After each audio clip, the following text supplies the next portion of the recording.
un jeune acteur se souvient, enfant, il a entretenu une correspondance avec une vedette tourmentée, disparue depuis. Avec ce film, sur lequel il a travaillé 3 ans, Xavier Dolan, le réalisateur de Mommy, s'est-il perdu dans les méandres de son récit ou a-t-il gagné en profondeur romanesque? On aime beaucoup pourquoi c'est une histoire qui se déroule au début du millénaire, en Amérique, mais elle nous est racontée depuis l'Europe une douzaine d'années plus tard, en commençant par la fin, la mort du personnage principal. Flashback en série, narration à l'imparfait, voix off et tragédie en marche. Xavier Dolan le Québécois déploie, cette fois, un romanesque hollywoodien, légèrement suranné et d'emblée savoureux.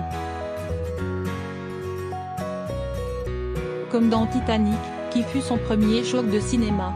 Ou, plus loin en arrière de cette tradition, comme dans La Comtesse aux pieds nus, de Mankiewicz, puisqu'il s'agit d'une trajectoire funeste sous les feux du showbiz, John F. Donovan, Kit Harington, était une jeune vedette adulée de la télé, en passe de jouer un super-héros pour le grand écran. Le film parle donc de la célébrité, de ses pièges et de ses effets secondaires, mais aussi, et c'est plus rare, du contre-champ qu'est l'adoration des spectateurs. L'autre héros est ainsi un enfant, Jacob Tremblay, ayant écrit, depuis l'Angleterre, une lettre à Donovan et déclenché une correspondance régulière entre eux, pendant plusieurs années. Celui, le narrateur du film, devenu adulte et comédien à son tour.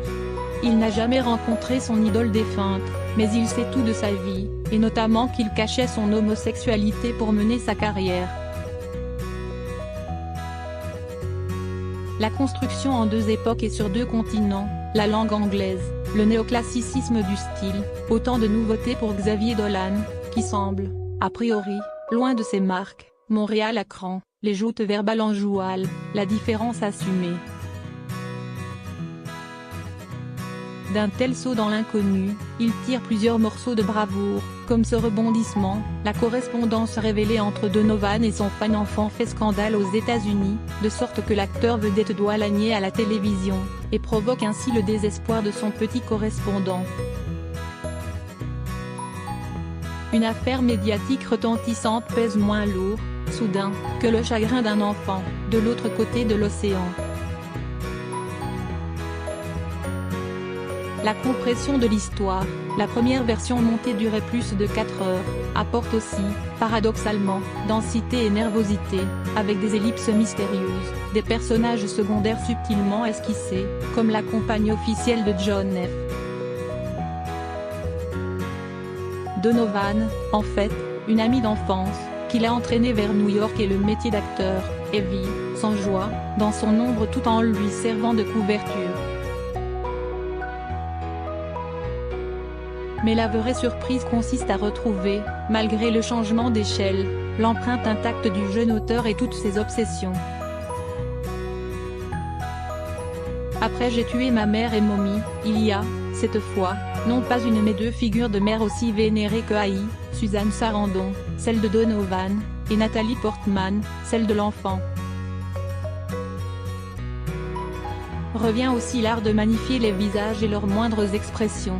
Et la revendication d'un rapport émotionnel aux œuvres, affranchi du bon goût. Je me fous que John ait eu ou non du talent, déclare finalement son ex-fan, sans rien renier de ses transports passés. Louis Guichard. On n'aime pas contre. On l'avoue, on a eu envie de gifler le fils de Mommy, adolescent insupportable, mais tellement attachant qu'on avait aussi envie de le prendre dans nos bras pour calmer ses crises de fureur. L'enfant de ma vie avec John F. Donovan? Une tête à claque et c'est tout, tendance Macaulay Culkin dans Maman, j'ai raté l'avion.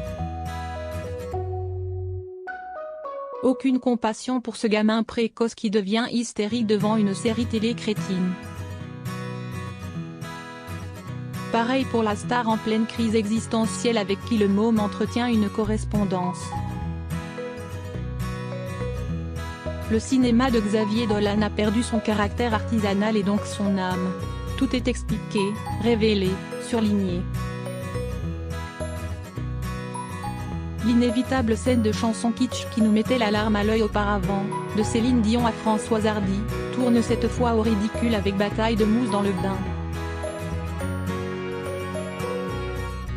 Nathalie Portman en Maté Dolorosa Fiegé n'a pas la cruauté ni les fêlures des autres mères dolaniennes. Sa complicité-rivalité avec son fils est réduite à quelques scènes clichés, sous la pluie, de préférence. Et quand apparaît comme par magie Michael Gambon, le Dumbledore de Harry Potter, envieux sage qui lâche une sentence définitive sur le sentiment d'imposture, le film tombe du côté de Disney.